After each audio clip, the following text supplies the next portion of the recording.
नमस्कार दोस्तों, आज हम जिस कविता पर चर्चा करने जा रहे हैं, जिस कविता के मूल पाठ की चर्चा करने जा रहे हैं, उसका नाम है अषाढ़ वीणा। अषाढ़ वीणा आप लोगों के पाठ्यक्रम में शामिल एक लंबी कविता है अज्ञे की। इस कविता का मूल पाठ मैं यहाँ पर इसलिए पढ़ा रहा हूँ क्योंकि ये रचना एक कठिन रचना मानी जाती है और इस रचना के बारे में विशद वर्णन आप लोगों को आमतौर पर उपलब्ध नहीं होता। इसलिए मैं इस रचना का जो मूल पाठ है वो समझा रहा हूँ, वो बताना चाहता हूँ, उसके बारे में चर्चा करना चाहता हूँ। तो यहाँ पर हम क्या क्या देखेंगे, यहाँ पर हम कविता का जो मूल पाठ है उसमें देखेंगे कि इसमें कहाँ कहाँ पर क्या क्या दर्शनों का प्रभाव है। दूसरा, कहाँ जो उसके शोभाकारक धर्म है, कहाँ कहाँ पर कौन कौन से अलंकारों का या उपमानों का प्रयोग है, ये भी देखेंगे। हम ये भी देखेंगे इसमें कि कहाँ कहाँ पर संवेदना के कौन कौन से बिंदु आए हैं, संवेदना के अन्य बिंदु कहाँ कहाँ पर आए हैं, ये सब हम इस रचना में देखेंगे कि कौन कौन से संवेदना के अन्य बिंदु इसमें आए हैं। तो ये सब हम इसका शिल्प पक्ष भी देखेंगे जगह जगह पर कि कहाँ पर इसमें नाद सौंदर्य मौजूद है, कहाँ पर कैसी भाषा इसकी हो गई है, भाव के अनुसार भाषा कैसे बदल रही है, हम ये भी देखेंगे। तो इस तरह की चीजें हम इसमें एक एक करके देखेंगे। तो आइए हम इस कविता का मूल पाठ आरंभ करते हैं देखना। जैसा कि हम जानते हैं कि ये कविता कब लिखी गई, ये कविता 1961 में आंगन के पार द्वार जो काव्य संग्रह है, आंगन के पार द्वार, उसमें संग्रहित है, उसमें संग्रहित है। 1961 की ये कविता है। चलिए हम इस कविता का मूल पाठ शुरू करते हैं, आरंभ करते हैं। इस कविता का जो मूल भाव है उस पर भी थोड़ा सा चर्चा कर लें। हमने जो कविता का विश्लेषण वाला भाग है, विश्लेषण वाला वीडियो है, उसमें भी चर्चा की है कि यह एक जापानी और चीनी जो पूरा कथा है, जो ओकाकुरा नामक एक लेखक है, एक साहित्यकार है, उसकी जो पुस्तक है उसमें ये कविता का जो मूल कविता है वो संग्रहित है। उस कविता का सार ये है कि बीनकारों का एक राजकुमार था पीवो। उसने एक ऐसी बीन को या ऐसी वीणा को बजाया जिसकी असाध्य मानी जाती थी, बड़ी मुश्किल मानी जाती थी, और उससे तरह तरह के स्वर निकले। उसमें अलग अलग तरह के स्वर निकले, कभी युद्ध का गान, कभी शांति का स्वर, अलग अलग, कभी श्रृंगार का स्वर, अलग अलग तरह के उसमें स्वर जनित हुए, स्वर वहाँ पर फूटे। तो उसी के आधार पर बोला जाता है कि ये कविता उसी कविता पर आधारित है। आइए हम शुरू करते हैं। आ गए प्रियनवद, प्रियनवद केस कंबली गुफा गे। प्रियनवद नाम है उस जो युवा साधु है या युवा सन्यासी है, उसका नाम है प्रियनवद, जो इस रचना का मुख्य पात्र है, जो कि वीणा बजाने में सक्षम होता है। आ गए प्रियनवद केस कंबली गुफा गे। केस कंबली कहते हैं उस व्यक्ति को जो कि केश का कंबल धारण करता है, अर्थात बाल का कंबल धारण करता है, तो उसको बोलते हैं केश कंबली। ये कौन धारण करते हैं? साधु सन्यासी, वही लोग जो गुफा में रहते हैं वही धारण करते हैं। गुफागे मतलब गुफा में निवास करने वाला, मतलब सन्यासी की चर्चा हो रही है, ये राजा बोल रहे हैं। आ गए प्रियनवद केश कंबली गुफा गे, राजा ने आसन दिया। राजा ने उठ करके उस सन्यासी को आसन दिया। कहा कृतकृत हुआ मैं तात, मैं आपका एहसानमंद हूँ कि आप मेरे यहाँ पधारे हैं। कृतकृत हुआ मैं तात पधारे आप, भरोसा है अब मुझको साध आज मेरे जीवन की पूरी होगी। मेरे जीवन की जो एक बड़ी इच्छा है, गंभीर इच्छा है, मैं कब से चाहता हूँ कि कोई इस वीणा को बजाए, वो इच्छा आज लगता है मुझे पूरी हो जाएगी क्योंकि आप आ चुके हैं। अब मुझे भरोसा हो गया है। लघु संकेत समझ राजा का। राजा लोग क्या करते हैं? इशारा किया करते हैं, हर चीज को बताते नहीं है। और इशारे को उनके जो सेवक है वो समझ जाते हैं। तो राजा ने क्या किया, इशारा किया। लघु संकेत समझ राजा का, गण दौड़े लाए असाध्य वीणा। उस असाध्य वीणा को, जो वीणा असाध्य कही जाती थी, उसको उठाकर ले आए।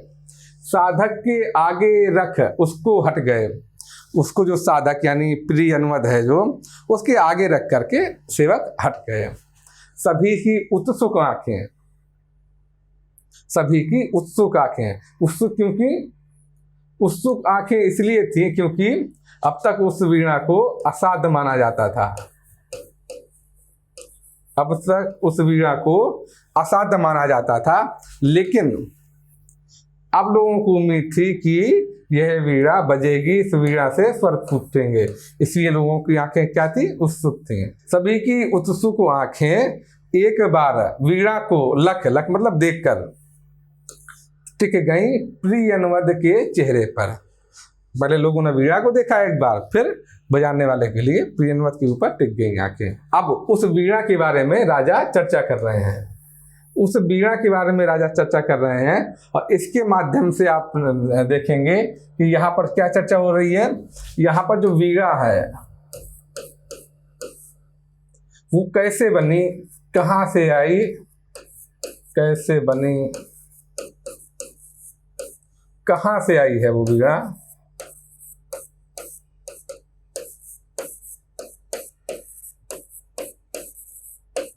इसकी चर्चा हो रही है।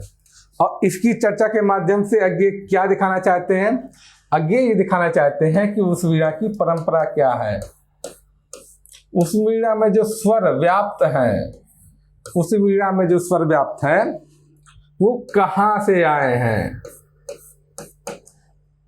तो ये चीज जो ये आप छंद पढ़ेंगे, ये किस दर्शन की ओर इशारा करता है, किस दर्शन के तत्व की ओर इशारा करता है। ये जब आप टी.एस. इलियट को पढ़ेंगे,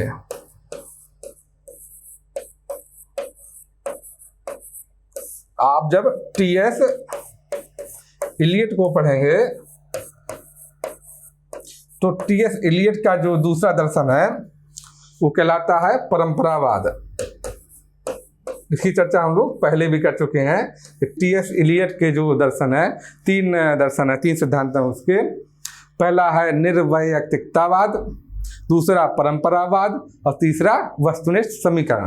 तो यहाँ पर जो चर्चा हो रही है, परंपरावाद की चर्चा हो रही है कि जो भी हमारी संस्कृति है, जो भी सभ्यता है, जो कल्चर है, जो चीज़ हम रीति रिवाज या जो भी ज्ञान है हमारा संचित, जो हमारा हुनर है, जो कला है, वो कैसे आई है, वो हमारी परंपरा से आई है। वह एक एक हमारे अंदर नहीं आ गई, वो हमारा परंपरा का ज्ञान है, संचित ज्ञान है।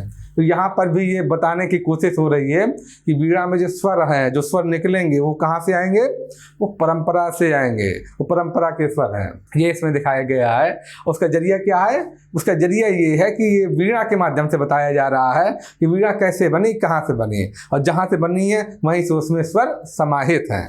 ये देखिए, यह वीणा उत्तराखंड के गिरि प्रांतर मतलब पर्वतीय क्षेत्र से, गिरि प्रांतर से घने वनों में जहाँ तपस्या करते हैं व्रतचारी, उन जंगलों में यहाँ पर तपस्या करने वाले सन्यासी रहते हैं, बहुत समय पहले आई थी। उत्तराखंड के उस इलाकों से, पहाड़ी इलाके से ये वीणा आई थी। पूरा तो इतिहास ना जान सके हम, इसके पूरे इतिहास के बारे में तो हमें जानकारी नहीं है, लेकिन किंतु सुना है वज्रकीर्त ने मंत्रपूत जैसे अति प्राचीन कीट तरु से गढ़ा था। वज्रकीर्त कौन है, एक जादूगर है। वो जो रचना है, इसकी मूल रचना, उसमें भी एक जादूगर है जिसने इस वीणा को या बीन को गढ़ा था, जिसको पीहू राजकुमार ने बजाया था। तो यहाँ पर भी वही उसी का आश्रय लिया गया है, आधार लिया गया है। तो वज्रकीर्त क्या है, जादूगर है।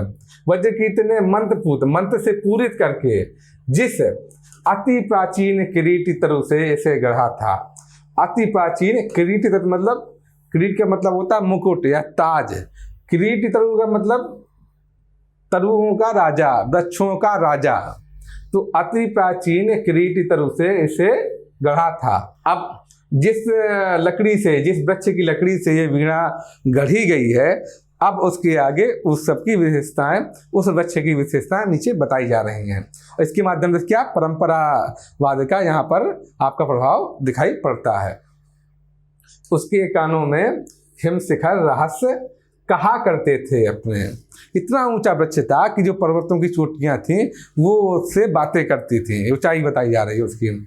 उसके कानों में हिमशिखर रहस्य कहा करते थे अपने, कंधों पर बादल सोते थे। उस वृक्ष के कंधों पर, डालियों पर क्या था? बादल सोते थे। उसकी करी सुंडों सी डालें, करी सुंडों सी डालें हिमवर्षा से पूरे वन यूथों का कर लेती थी परित्राण। उसी की करी सुंडों सी डालें, करी मतलब होता है, क्या होता है? हाथी। हाथी की सूंड के समान उसकी डालें थी, हाथी की सूंडों के समान उसकी डालें थी। उसकी करी सुंडों सी डालें हिमवर्षा से पूरे वन यूथों का कर लेती थी परित्राण। तो यहाँ पर अलंकार कौन है? ये तो उपमान योजना आपका यहाँ पर दिखाई पड़ेगा, और यहाँ पर आपको उपमा अलंकार दिखेगा, समानता हो रही है। उसकी करी सुंडों सी डालें हिमवर्षा से पूरे वन यूथों का कर लेती थी परित्राण। तो ये आपका उपमा अलंकार का उदाहरण भी है साथ में। आगे देखिए बच्चे का क्या बनाना है। कोटर में भालू बसते थे। उस बच्चे की कोटा जो खाली हिस्सा था तने का, उसमें क्या था? भालू बसते थे, भालू रहा करते थे। केहर यानी शेर, सिंह कहते हैं केहरी। उसके वलकल यानी उसकी छाल से, उस बच्चे की छाल से कंधे खुजलाने आते थे। और सुना है जड़, और सुना है जड़ उसकी जा पहुंची थी पाताल लोक। उसकी जड़ कहाँ पहुंची थी? पाताल लोक में पहुंच गई थी, इतनी गहरी जड़ थी उसकी। ये असल में क्या दिखाने की कोशिश हो रही है? उसकी जो हमारी परंपरा है वो कहाँ तक गई है, कितनी विशाल है, उसकी कोशिश हो रही है वो दिखाने की कि परंपरा हमारी कहाँ तक जुड़ रही है जाके। तो वही दिखाया जा रहा है कि उसकी जड़ पहुंची थी पाताल लोक, इतनी गहरी जड़ें हैं उस परंपरा की। यहाँ पर ये दिखाने की कोशिश हो रही है प्रतीक के रूप में, मिथकी प्रतीक लेकर। उसकी ग्रंथ प्रवण शीतलता से फर टिका नागवास की सोता था। उसकी छाया में, उस बच्चे की छाया में इतनी गहन थी छाया, इतनी शीतलतादायक थी कि उसमें क्या करता था? नागवास की सोता था उसकी शीतलता में। आगे, उसी किरीट तरु से वज्रकीर्ति ने सारा जीवन, पूरा जिंदगी लग गई उसको इस वीणा को गढ़ने में। उसी किरीट तरु की लकड़ी से इसने, वज्रकीर्ति ने इस वीणा को गढ़ा था। हठ साधना यही थी उस साधक की, वीणा पूरी हुई। अब यहाँ पे देखिए क्या है? हठ साधना। आपने हठ योग का नाम इससे पहले कहाँ सुना? आपने हठ योग का नाम इससे पहले सुना होगा दो जगह, एक तो कबीर के यहाँ, और कबीर से पहले आप देखेंगे सिद्धनाथ साहित्य में। सिद्धनाथ साहित्य में आप हठ साधना का नाम आपने सुना होगा, वहां पढ़ेंगे आप हठ साधना। ये साधना कैसी है? ये कुंडलनी जागरण की प्रक्रिया है जो कि योग का रूप है, एक योग का हिस्सा है, आप देखेंगे। तो ये कैसा दर्शन है? ये पूरी तरह से भारतीय दर्शन है। तो आप ये यहाँ देखेंगे कि ये जो हठ साधना की चर्चा हो रही है, भारतीय दर्शन की, भारतीय परंपरा की चर्चा हो रही है। भारतीय परंपरा के बारे में ही यहाँ पर ये बताया जा रहा है, सारा वर्णन किया जा रहा है प्रतीकों के माध्यम से, मिथकी माध्यम से। तो हठ साधना यही थी उस साधक की। वीणा पूरी हुई, साथ साधना, साथ ही उसकी जीवन लीला। तो वीणा का निर्माण पूरा हुआ, साधना भी उसकी पूरी हुई, वज्रकीर्ति की, और उसकी जीवन लीला भी वहीं पर समाप्त हुई, उसके प्राण सिधार गए। राजा रुके, राजा ही ये बता रहे थे प्रियन्वत से इसके बारे में, अब तक जो वीणा था उसके बारे में, वीणा किस वृक्ष से बनी थी उसके बारे में हमने क्या क्या सुना है। अब यहाँ पर देखिए, राजा रुके, सांस लंबी लेकर फिर बोले, मेरे हार गए सब जाने माने कलावंत। मेरी जितने दरबारी कलाकार हैं, जितने दरबारी कलाकार हैं, वो सब हार गए मेरे राज्य के। मेरे हार गए सब जाने माने कलावंत, सबकी विद्या हो गई अकारथ, माने बेकार हो गई। दर्पचूर, घमंड चूर चूर हो गया सबका। कोई ज्ञानी गुणी आज तक इसे ना साध सका। कोई भी ज्ञानी और गुणी व्यक्ति इसको नहीं साध सका। अब यह असाध्य वीणा ही ख्यात हो गई, इसी नाम से प्रसिद्ध हो गई। अब ज्ञानी और कोई गुणी व्यक्ति इसको क्यों नहीं साध सका? नहीं साध सका इसका मतलब क्या क्या निकलता है इसका अर्थ? इसका अर्थ ये निकलता है कि ज्ञान और गुण के अतिरिक्त भी एक तीसरी चीज है, कोई अन्य चीज है जो कि इस वीणा से स्वर निकालने के लिए, वीणा को बजाने के लिए चाहिए। एक कोई अन्य चीज है, कोई तीसरी चीज है जो उसके लिए चाहिए। आगे देखिएगा उसको भेद को लेगा कि क्या चीज है। पर मेरा अब भी है विश्वास, राजा कह रहे हैं कि पर मेरा अब भी है विश्वास, कृच्छ तप, कृच्छ मतलब कठोर, कृच्छ तप वज्र कीर्ति का व्यर्थ नहीं था। जो उस वज्र कीर्ति ने जीवन भर की साधना की, कठोर तप करके इस वीणा का निर्माण किया, तो उसका वो तो बेकार नहीं था। कोई ना कोई बजाने वाला होगा, वीणा बोलेगी अवश्य, पर तभी जब इसे सच्चा स्वर सिद्ध गोद मिलेगा तब वीणा बजेगी। उस वीणा में कमी नहीं है, राजा का ये कहना है कि वीणा में कमी नहीं है। कमी ये है कि कोई योग्य व्यक्ति अभी इसको बजाने वाला नहीं मिलेगा। जब कोई योग्य व्यक्ति उसको अपनी गोद में लेगा तब वीणा से स्वर निकलेगा। तात प्रियन्वद लो ये सम्मुख रही तुम्हारे, वज्र कीर्ति की वीणा, यह मैं, यह रानी भरी सभा, ये सारे लोग यहीं पर विद्यमान हैं। यह मैं, यह वीणा, भरी सभा, यह सब उदग्र परिउत्सुक, सब उदग्र हैं। मतलब जैसे होता नहीं, बड़ी उत्सुकता होती है किसी चीज को देखने के लिए। आप मैच देखने ही जा रहे होंगे, उछल उछल के देखते हैं लोग, गर्दन उछाल के। तो सब उदग्र परिउत्सुक, सब उत्सुक हैं कि देखें कैसे वीणा से स्वर फूटते हैं। जन्मात्र प्रतीक्षमाण, पूरा जन जो सभा भरी हुई है सब प्रतीक्षा में है कि वीणा से स्वर फूटे, स्वर निकले। केस कंबली गुफा घे ने खोला कंबल, केस कंबली यानी प्रिय अनवद, केस कंबली गुफा गे है खोला कंबल, धरती पर चुपचाप बिछाया। उसको जो राजसी ठाट बाट है उससे इस प्रियनवत को, ठाट बाट से कोई मतलब नहीं है। अब देखेंगे कि यहाँ तक क्यों, वहाँ के जो क्या गद्दे हैं, क्या सुविधाजनक चीज़ें हैं, कंफर्टेबल चीज़ें हैं, क्या लग्जूरियस लाइफ है, उससे कोई मतलब नहीं है। दूर दूर तक उसका कोई वास्ता नहीं है। उसने चुपचाप जो कंबल कंधे पर डाले हुआ था, जो उसके ओढ़ने के काम आता है, उसी कंबल को उसने खोला और चुपचाप धरती पर जाकर बिछा लिया उसने।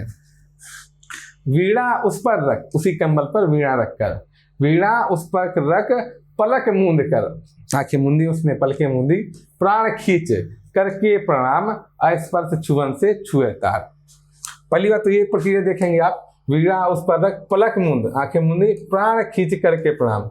ये किस चीज की प्रक्रिया है? तो ये किसकी है? योग की प्रक्रिया है, प्राणायाम की प्रक्रिया है। ये प्राणायाम क्या है? योग का एक छोटा सा हिस्सा है। आप देखेंगे ये ध्यान की प्रक्रिया है। जो लोग ध्यान में जाते हैं या योग करते हैं तब उस समय यह कार्य किया जाता है।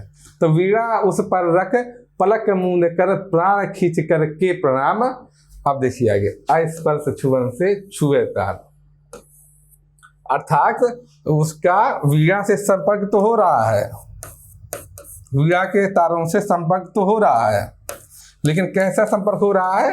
अस्पर्श छुअन से। छुअन है लेकिन वो भौतिक स्पर्श नहीं है। छुअन तो मौजूद है लेकिन भौतिक स्पर्श यहाँ पर नहीं है। तब क्या है? जब भौतिक स्पर्श नहीं है तब यहाँ पर क्या हो रहा है? ये बात है हृदय से हृदय की बात।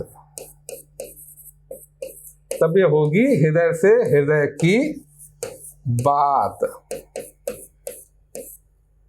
तो पहली चीज तो ये हुई यहाँ पर, ये योग या प्राणायाम या ध्यान। पहली चीज तो हुई ध्यान और दूसरी हुई हृदय से हृदय की बात। ये दोनों बिंदु हुए, एक तो आपका ध्यान और दूसरा हृदय से हृदय की बात। ये दोनों बिंदु क्या है, किस चीज के लक्षण है? ये दोनों बिंदु ही मिलकर क्या बनाते हैं? बनाते हैं आपका जैन बुद्धिज्म, जैन बौद्धवाद। ये दोनों बिंदु जैन बौद्ध दर्शन के, ये जैन बौद्ध मत के लक्षण हैं। इस पर समुराई कला, समुराई विद्या भी आधारित है। तो ये दोनों ही लक्षण आपने देखे, प्राणायाम का या ध्यान का लक्षण, दूसरा स्पर्श छुअन से छुए तार, हृदय से हृदय की बात, ये दोनों क्या है, जैन बुद्धिज्म का लक्षण है। तो यहाँ पर किसका प्रभाव हुआ, जैन बुद्धिज्म का प्रभाव हुआ। दूसरा प्रभाव देखिए आप, स्पर्श छुअन से छुए तार, मतलब वो छू तो रहा है, छुअन तो है यहाँ पर, लेकिन स्पर्श नहीं है, भौतिक स्पर्श नहीं है। अर्थात जनता को क्या दिख रहा है, जनता को ये छुअन दिखाई नहीं पड़ रही है, लेकिन फिर भी छुअन है। तो इसको क्या बोलेंगे, क्या क्या मौजूद है यहाँ पर, एक रहस्य मौजूद है। रहस्य इसलिए क्योंकि जनता को वो छुअन दिखाई नहीं पड़ रही है। तो यहाँ पर क्या है, यहाँ पर रहस्यवाद मौजूद है। और इस रहस्यवाद, ये रहस्यवाद किस लिए है, किस प्रक्रिया का हिस्सा है, ये सृजन प्रक्रिया का हिस्सा है, रचना प्रक्रिया का हिस्सा है, सृजनात्मकता का हिस्सा है। इसलिए इसको क्या बोला जाएगा, इस रहस्यवाद को बोला जाएगा सृजनात्मक रहस्यवाद। इसको बोला जाएगा सृजनात्मक रहस्यवाद। स्पर्श छुअन से छुएता। तो यहाँ तक आपको समझ में आ गया कि यहाँ पर जो भारतीय परंपरा की दोनों चीजें, ध्यान भी यहाँ पर आएगा, आपको देखेगा, और हृदय से हृदय की बात, यहाँ की जैन बुद्धिज्म जो बौद्ध दर्शन है, भारतीय बौद्ध दर्शन, उसका प्रभाव दिखेगा, और साथ ही सृजनात्मक रहस्यवाद का प्रभाव आपने यहाँ पर देखा। अब हम आगे बढ़ते हैं, आगे चर्चा करते हैं। धीरे बोला, अभी कौन बोल रहा है, ये बोल रहा है प्रियनवद। धीरे बोला राजन, पर मैं तो कलावंत हूं नहीं, मैं कोई कलाकार नहीं हूं, शिष्य साधक हूं, मैं तो शिष्य हूं, साधना करने वाला शिष्य हूं। यहाँ पर वो क्या दिखा रहा है, वो विनम्रता का भाव दिखा रहा है। जो भी विनम्र व्यक्ति होगा वो अपने आप को विद्वान नहीं बताएगा, वो हमेशा अपने आप को शिष्य ही बताएगा। आप डॉक्टर अब्दुल कलाम को देखिएगा, कभी भी उनके भाषण में कभी भी उन्होंने खुद को विद्वान नहीं कहा होगा, वैज्ञानिक नहीं कहा होगा। उन्होंने हमेशा अपने आप को क्या बोला, स्कॉलर बोला, शिष्य बोला है, हमेशा अपने आप को सीखने वाला बोला है। क्योंकि जब तक आप अपने आप को शिष्य मान रहे हैं, तब तक हमेशा आप सीखने की प्रक्रिया में हैं, सीखने की कोशिश में हैं, तब तक आप नई नई चीज़ें ग्रहण कर सकते हैं, तब तक आपके अंदर विनम्रता का भाव होगा, आपके अंदर घमंड का भाव कभी नहीं आएगा। जब आप अपने आप को विद्वान मान लेंगे तो नई चीज़ें आप ग्रहण नहीं कर पाएंगे। तो यहाँ पर वो क्या बोल रहा है, प्रियनवद, कि मैं कलावंत हूँ नहीं, शिष्य साधक हूँ। मैं क्या हूँ, शिष्य हूँ। तो यहाँ पर उसका विनम्रता का भाव दिख रहा है। जीवन के अनकहे सत्य का साक्षी, जीवन के अनकहे सत्य।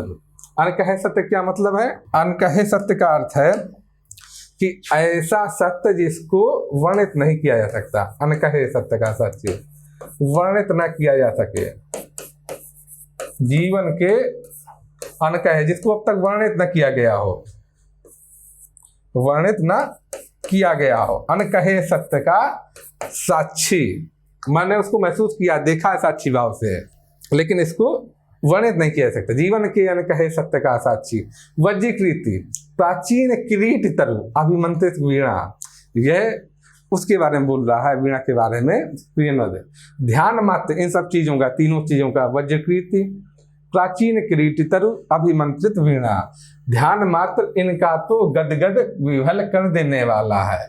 मतलब इसी से मैं इतना ओवरवेल हो गया हूँ, इतना अभिभूत हो गया हूँ इसके, जब मैंने इस वीणा के बारे में सुना, ये किसने से बनाया, कैसे बनाया, कहाँ से बनी, इसी से मैं इतना ज़्यादा अभिभूत हो गया हूँ। चुप हो गया प्रियनवद, सभा भी मौन रही। चुप हो गया प्रियनवद, सभा भी मौन हो रही। इतनी वार्तालाप के बाद दोनों चुप हो गए, राजा भी चुप हो गए, प्रियनवद भी चुप हो गया, और सभा भी चुप बैठी थी। यहाँ पर आप देखेंगे जैसे जो साक्षी भाव था ना, ये अब बौद्ध दर्शन का भी भाव है। ये भी जब आप गहराई से दर्शन पढ़ेंगे, बौद्ध दर्शन, ये बात अब जब गौतम बुद्ध की बातें सुनेंगे या उनके उपदेश सुनेंगे, या दर्शना, गौतम बुद्ध के उपदेश को दर्शना बोला जाता है, तो उसमें आप ये चीज देखेंगे, साक्षी भाव आता है। गौतम बुद्ध का कहना था कि मैंने सारी चीजों को, मैं कोई विचारक नहीं हूँ, मैं दार्शनिक नहीं हूँ। उन्होंने स्पष्ट रूप से कहा कि न तो मैं विचारक हूँ, न दार्शनिक हूँ, मैंने चीजों को साक्षी भाव से देखा है। और वो ऐसी चीजें हैं कि मैं अगर वर्णन करना चाहूँ तो तुम तक ठीक वैसा नहीं पहुंचा सकता। तुम भी, मैं रास्ता बता दे रहा हूँ, तुम भी उस रास्ते से जाओ और खुद अनुभव कर लो ईश्वर क्या है, क्यों है, कैसा है। इसका अगर मैं वर्णन करूँगा तो कुछ ना कुछ छूट जाएगा। शब्दों के माध्यम से या वाणी के माध्यम से मैं ठीक वैसा नहीं बतला पाऊँगा जैसा कि वो वास्तव में है। इसलिए ज़्यादा अच्छा कि मैं रास्ता बता दे रहा हूँ, तुम उस रास्ते पर जाओ और खुद अनुभव कर लो। मैंने साक्षी भाव से उस चीज़ को देखा है। मैं कोई विचारक नहीं हूँ, नए मैंने विचार नहीं पैदा किए हुए हैं, न मैं कोई दार्शनिक हूँ, मैंने कोई सिद्धांत नहीं दिया। गौतम बुद्ध का स्पष्ट कहना था, उसी का यहाँ पर प्रभाव दिख रहा है। वाद्य उठा साधक ने गोद रख लिया। किसने? साधक यानी प्रियनवद ने गोद रख लिया उस वाद्य यंत्र को, उस वीणा को। धीरे धीरे झुककर उस पर तारों पर मस्तक टेक दिया, उस पर सर झुकाया। अर्थात यहाँ क्या दिख रही है? पुनः विनम्रता दिख रही है। यहाँ पर आत्मनिवेदन का भाव दिख रहा है,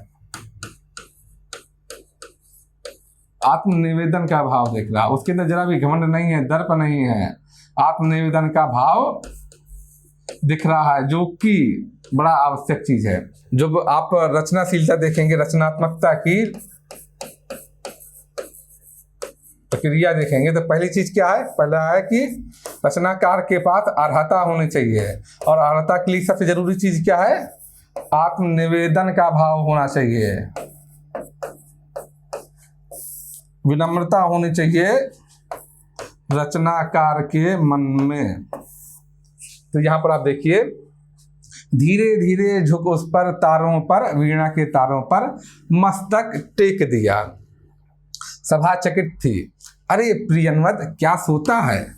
अब सभा को तो वो चीज दिख नहीं रही कि उसने कैसे स्पर्श छुअन से तार छुए हैं, या क्या वह उसके माध्यम से कैसे संपर्क साध रहा है, वीणा के माध्यम से किरीट तरु से, या वीणा से कैसे संपर्क कर रहा है। यह बात तो सभा के लोगों को नहीं दिख रही। उनको क्या दिख रहा है?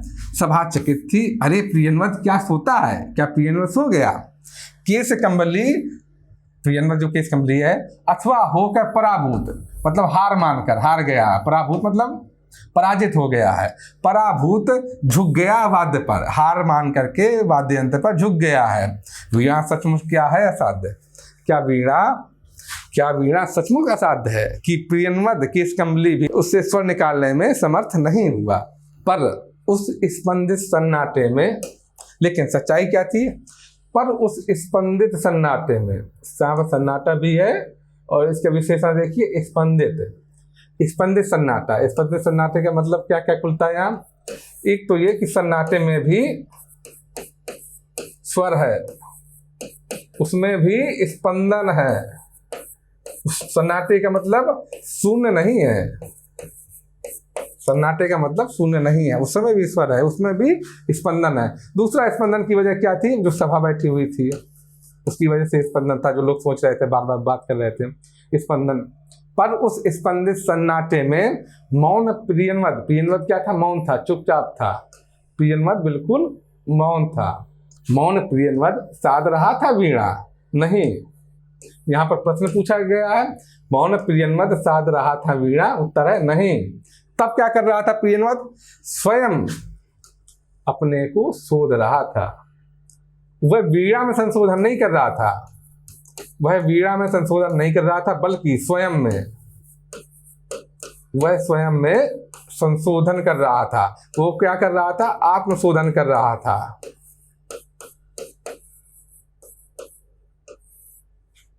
प्रियनवद आत्मशोधन कर रहा था, स्वयं अपने को शोध रहा था।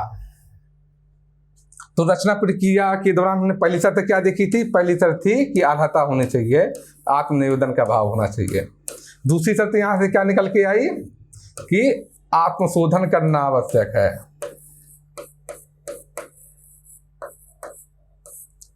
आत्मशोधन करना आवश्यक है रचनाकार का। इसको हमने फिजिक्स के माध्यम से, जैसे कि इसका जो विश्लेषण किया था वहां पर भी चर्चा की है। यहाँ पर भी हम देख सकते हैं इसको। जैसे हम लोग क्या करते हैं, रेडियो की नाव घुमा घुमा के रेडियो स्टेशन की फ्रिक्वेंसी सेट करते हैं ताकि उससे स्वर निकल पाए।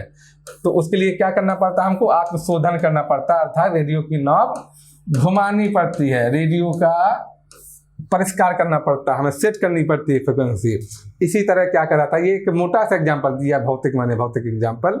उसी तरह क्या कर रहा था प्रियनवद, वो वीणा में संशोधन नहीं कर रहा था, बल्कि अपने अंदर परिष्कार कर रहा था, अपने अंदर संशोधन कर रहा था, वह आत्मशोधन कर रहा था। किस लिए?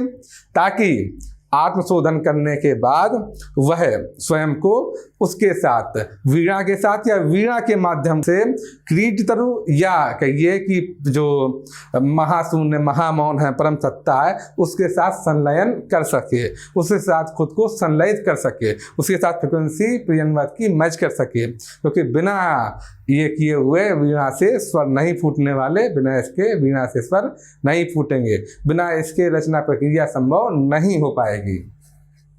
सघन निमिष में वह अपने को क्या कर रहा था, सौंप रहा था उस किरीटी तल को। वह अपने आप को क्या कर रहा था, सौंप रहा था उस किरीटी तल को। यहां पर हम देखेंगे जब उसका भी परंपरावाद का प्रभाव तो है ही, हमने पहले भी डिस्कस किया यहां पर कि परंपरावाद का प्रभाव तो यहां पर है ही। तो यहां पर भी देखेंगे आप, परंपरावाद का प्रभाव दिखाई पड़ रहा है।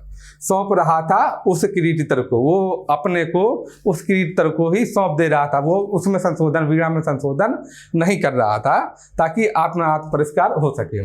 कौन प्रियनवद है कि दम्भ कर इस अभिमंत्रित कारुवाद के सम्मुख आवे, कौन बजावे ये बीड़ा जो स्वयं एक जीवन भर की क्या रही, साधना रही वज्रकीर्ति की।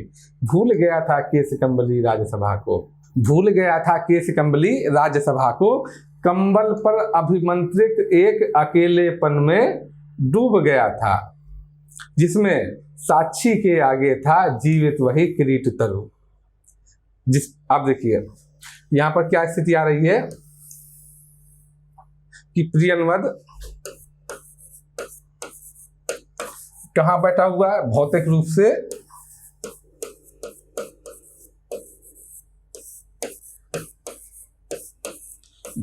से कहा, सभा में बैठा हुआ है, लेकिन वो मानसिक रूप से कहां पहुंच गया, भूल गया था केश कंबली राज्यसभा को।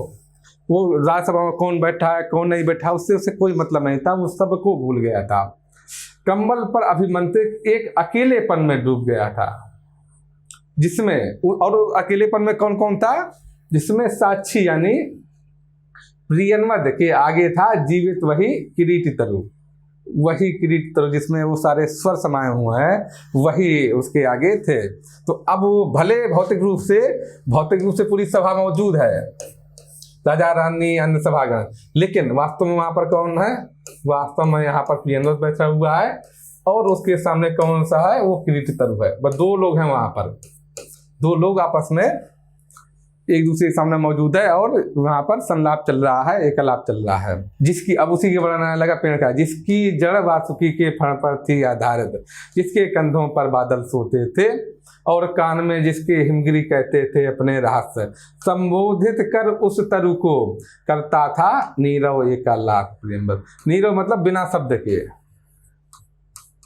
और एकालाप जब एक आदमी बोलता है तो उसको बोला जाता है एकालाप, जब दोनों बोलते हैं तो उसको बोला जाता है संवाद। तो बिना शब्द के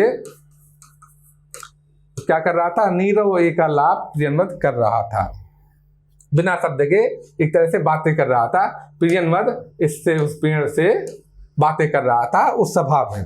तो यहाँ फिर देखिएगा, क्या आपको दिखेगा कि भौतिक रूप से वो सभा है, बाकी चीजें हैं, लेकिन वास्तव में कौन सा, प्रियनवद है और पेड़ है।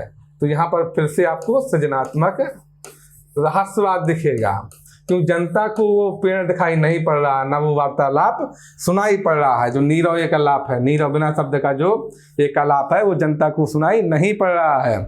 इसलिए यहाँ पर क्या है, ये फिर से रहस्यवाद है, और रहस्यवाद किस लिए है, सृजनात्मकता के लिए। इसके लिए इसका नाम क्या होगा, सृजनात्मक रहस्यवाद, फिर से इन दोनों पंक्तियों में मौजूद है।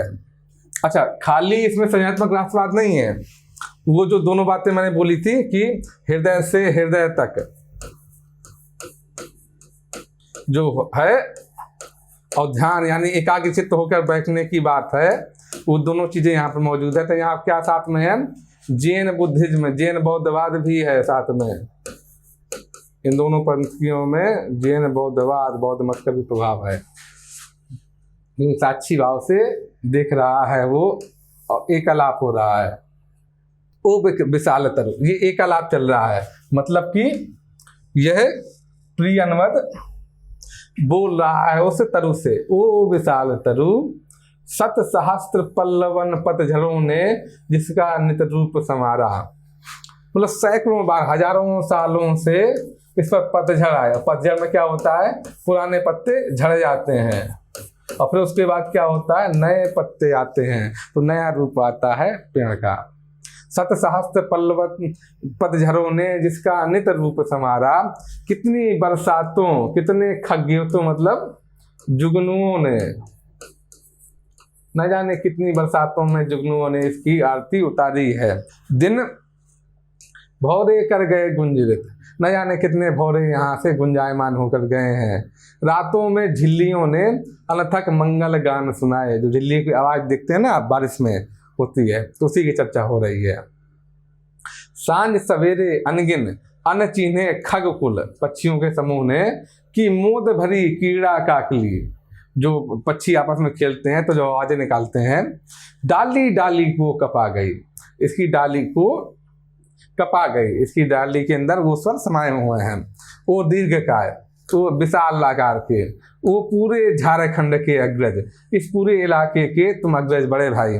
तात सखा गुरु आश्रय, तुम तात हो, पिता के समान हो मेरे, सखा हो, मित्र के समान हो, गुरु के समान हो, और आश्रय आश्रय त्राता महच्छाय, तुम न जाने कितने लोगों के आश्रय साबित हुए हो। न जाने कितने, चाहे पक्षी हो, चाहे जानवर हो या मनुष्य हो, तुम्हारे यहाँ तुम्हारे नीचे आश्रय प्राप्त करते रहे हैं।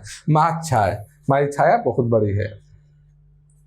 ओ व्याकुल मुखरित वन ध्वनियों के वृंदगान के मूर्त रूप, तो मूर्त रूप हो उन ढेर सारी जो ध्वनियाँ हैं, जंगल की ध्वनियाँ हैं, उनमें जो ढेर सारे जो समूहों ने, पक्षियों के समूहों ने गाने गाए हैं, उनके मूर्त रूप हो। अर्थात तुम्हारे अंदर ये सब ध्वनियाँ समाहित हैं, तुम्हारे अंदर वो सब ध्वनियाँ विद्यमान हैं। मैं तुझे सुनूं, देखूं, ध्याऊं, अनिमेष बिना पलक झपकाए तुमको देखता रहूं, स्तब्ध होकर, संयत संयुक्त निर्वाक होकर मैं तुमको देखता रहूं। तुम एक बार तो स्वर निकालो, वो जो स्वर तुम्हारे अंदर सब समाहित हैं, मैं उन्हें एक बार सुनना चाहता हूँ, देखना चाहता हूँ, जानना चाहता हूँ उन स्वरों को। कहाँ साहस पाऊं, छू सकूं तुम्हें, मेरे अंदर ये हिम्मत ही नहीं है, साहस ही नहीं है कि तुम इतने महान हो, मैं तुम कैसे तुमको छेड़ूं, कैसे तुम्हारे तारों को छेड़ूं, तुम्हारी वीणा को कैसे मैं छेड़ूं।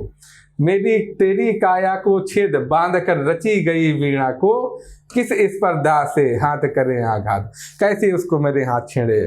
छीनने को तारों से एक चोट में वह संचित संगीत, जिसे रचने में स्वयं न जाने कितनों के स्पंदित प्राण रचे गए।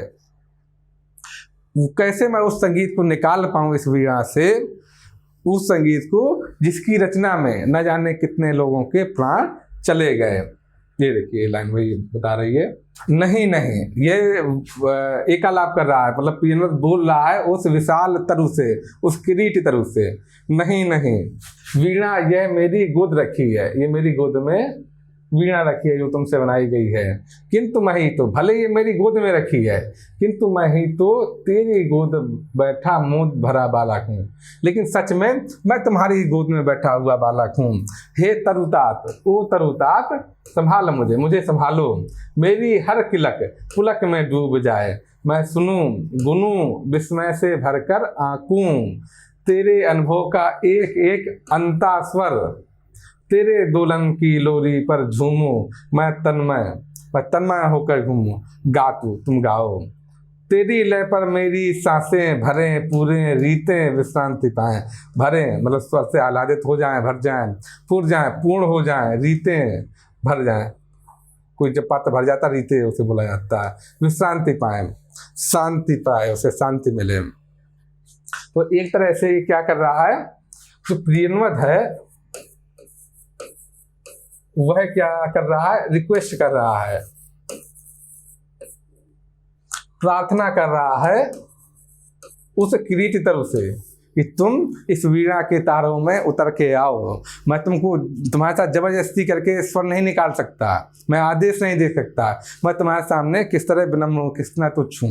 ये दिखा रहा है प्रियंवद, ये विनम्रता का भाव दिखा रहा है और वो प्रार्थना कर रहा है उससे किरीट तरु से कि तुम्हारे अंदर जो स्वर समाहित हैं वो वीणा के तारों में उतार दो ताकि इस वीणा से स्वर निकले। अब आगे से गातु, ये वीणा रखी है तेरा अंग पंग, ये तेरा ही क्या है, अंश है वीणा। किंतु अंगी तू अच्छत आत्मभरित, किंतु जो तुम्हारी ये तुम्हारा ही अंग है, तुम उसके मूल हो। किंतु अंगी तू अच्छत, तुम अच्छत हो, तुम ऐसे हो कि तुमको काटने से तुम्हारी कमी नहीं हो सकती, हमेशा तुम पूरे रहोगे। अच्छत, इस अच्छत का मतलब इसको कोई नुकसान ना पहुंचा सके। तुम अच्छत हो, आत्मभरित, अपने आप में भर जाते हो। ये एक तरह से इसके माध्यम से किसकी बात हो रही है, उस महामौन या महास्वर की बात हो रही है या महाशून्य की बात हो रही है, परम सत्ता की बात हो रही है कि तू अच्छत है, तू आत्मभरित है। रसविद, रस को जानने वाला है, रस का विद्वान है। तू गा, तेरे मेरे अंधियारे अंतस, मेरे अंधियारे जो अंतस है मन है में आलोक जगा। स्मृति का श्रुति का, तू गा तू गा तू गा। स्मृति का श्रुति का, श्रुति का ये क्या मतलब है, इसका मतलब लोक परंपरा से है, इसका मतलब लोक परंपरा से होता है। श्रुति का मतलब ये होता है जो बातें हम सुनते हुए चले आए हैं, इसका मतलब शुरू से। तो यहाँ पर क्या है, प्रार्थना कर रहा है, दरख्वास्त कर रहा है वो किरीट तरु से, और एक तरह से किरीट तरु के माध्यम से उस महामौन से, महाशून्य से। हाँ मुझे स्मरण है बदली कौन पत्तियों पर वर्षा बूंदों की पटपट। ये सब दृश्य क्या है, ये सब जो बिंब दिख रहे हैं ये वो सब बिंब है, ये बिंब के बड़े अच्छे उदाहरण है, आप लिख सकते हैं। ये बिंब है जो कि उस किरीट तरु के जीवन में, जीवन अनुभव में गुजरे हैं। एक तरह से परंपरा में क्या क्या ज्ञान समाया हुआ है, क्या क्या स्वर समाहित है, उसका वर्णन है किया जा रहा है यहाँ पर। बदली कौन पत्तियों पर वर्षा बूंदों की पटपट, ये नारसुंदर है, देखिए नारसुंदर का बड़ा अच्छा उदाहरण है। वर्षा बूंदों की पटपट, घनी रात में महुए का चुपचाप टपकना, चौंके खग सावक की चिहुक। जब कोई खग सावक यानी कोई पक्षी का छोटा सा बच्चा जब एकदम से चौंक जाता है तो कैसी आवाज निकालता है, वो है खग सावक की चिहुक। शिलाओं पर दुलराते वन झरने के द्रुत लहरीले जल का कलनाद। जब कोई झरना पत्तों से गुजरता है किस तरह से आवाज निकलता है वो दिखा रहा है। शिलाओं को दुलराते वन झरने के द्रुत लहरीले जल का कलनाद, या कुहरे में छन कर आती, ये सब स्वर हैं अलग अलग। कुहरे में छन कर आती पर्वती, कोई पहाड़ी गांव के उत्सव ढोल की था, जो उत्सव मनाते हैं वहाँ लोग, किस तरह ढोलक की आवाज आती है, उसका स्वर। गड़ड़ियों की अनमनी बांसुरी, बांसुरी का स्वर। कटफोड़े का ठेका, जब खट खट करता कटफोड़ा। फुल सुंघनी की आतुर फुरकन, फुल सुंघनी चिड़िया होती है उसकी फुरकन। उस बूंद की ढरकन इतनी कोमल तरल कि झरते झरते मानो हर श्रृंगार का फूल बन गई। इन दो पंक्तियों में देखिएगा ये क्या हो रहा है, ये संभावना व्यक्त की जा रही है उपमेय में उपमान की। उस बूंद की ठरकन इतनी कोमल तरल कि झरते झरते मानो हर श्रृंगार का फूल बन गई है। उस बूंद में हर श्रृंगार के फूल की तो संभावना की जा रही है। तो यहाँ पर क्या हुआ, यहाँ पर होगा आपका उत्प्रेक्षा अलंकार। जब उपमेय में उपमान की संभावना व्यक्त की जाए, उपमेय में उपमान की संभावना व्यक्त की जाएगी तो वहाँ पर होगा उत्प्रेक्षा अलंकार। तो यहाँ पर ये है उत्प्रेक्षा अलंकार का उदाहरण है। और बड़ा सुंदर बिंब का भी उदाहरण है, क्षणवाद का भी उदाहरण है, क्षणिक बिंब का उदाहरण है ये। भरे शरद के ताल, तो देखिए जो सर्दियों में जो तालाब भरे रहते हैं जंगलों के, देखिए भरे शरद के ताल लहरियों की सरसर ध्वनि। और जब उस ताल से होकर हवा गुजरती है तो किस तरह लहरों की सरसर की आवाज आती है, तो उसका स्वर दिखाएगा। ये नाद सौंदर्य का उदाहरण है। कूंजों का क्रेकार, जब कूंजें चिल्लाती हैं किस तरह उसकी आवाज निकलती है। कान लंबी टिप टिप की, जो टिटहरी आवाज करती है उसकी आवाज दिखाई गई। इसमें अलग अलग दुनिया जो अलग अलग जानवर है उनको किस तरह बोला जाता है आप ये भी देख सकते हैं, कैसी विविधता है, किस तरह से ये देशज और तद्भव शब्दों का प्रयोग है, यह भी आप देख सकते हैं यहाँ पर। उसका भी ये बड़ा सही उदाहरण है, आप देखेंगे यहाँ पर ये सबके उदाहरण। थाप हो गई, आप अनमनी, ये सब क्या है, तद्भव शब्द हैं। धड़कन और ये सर सर, और ये आप देखेंगे ना चिंक, ये सब देश शब्द हैं। पटपट, पंख युक्त सायक सी हंस बला का, चीड़ वनों में गंध अंध उन्मद पतंग की जहां तहां। जो पतंगे हैं चीड़ वनों में कैसे वो टकराती हैं जहां तहां। जलप्रपात का प्लुत एक स्वर, जलप्रपात जब झरता झरना तो उसका कैसा स्वर निकलता है। झिल्ली दादुर, तो झिल्ली होती है, छोटी छोटी पखनी होती हैं बारिश में निकलती हैं, उनको झिल्ली बोला जाता है। दादुर यानी मेढक, कोकिल माने कोयल। चातक एक पक्षी होता है जो आवाज निकालता है बारिश के मौसम में।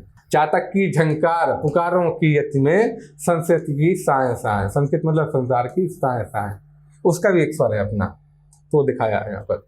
हाँ, अभी जो बाकी स्वर है उनकी भी चर्चा हो रही है यहाँ पर। हाँ, मुझे स्मरण है दूर पहाड़ों से काले मेघों की बाढ़, हाथियों का मानो चिघा रहा हो यूथ। दूर पहाड़ों से काले मेघों की बाढ़, काले मेघों की बाढ़ ऐसी दिख रही है मानो हाथियों का समूह, यूथ मतलब समूह, क्या हो, चिघा रहा हो। तो यहाँ पर उपमेय में किसकी संभावना व्यक्त की जा रही है, ये हाथियों का यूथ। उपमान की संभावना व्यक्त की जा रही है। तो यहाँ पर कौन सा अलंकार हुआ इन दो लाइनों में, ये हुआ आपका उत्प्रेक्षा अलंकार। कि दूर पहाड़ों से जो काले मेघों की बाढ़ है, काले मेघ वहां दिख रहे हैं, वो कैसे प्रतीत होते हैं, वो ऐसे प्रतीत होते हैं मानो हाथियों का समूह चिघा रहा हो। तो यहाँ पर इसमें उत्प्रेक्षा अलंकार है। घरघराहट चढ़ती बैया की, ये घरघराहट ये देखिए ना सुंदर है। घरघराहट चढ़ती बैया की, रेतीले कगार का गिरना छप छड़ाप, ये क्या ना सुंदर का उदाहरण है, छप छड़ाप।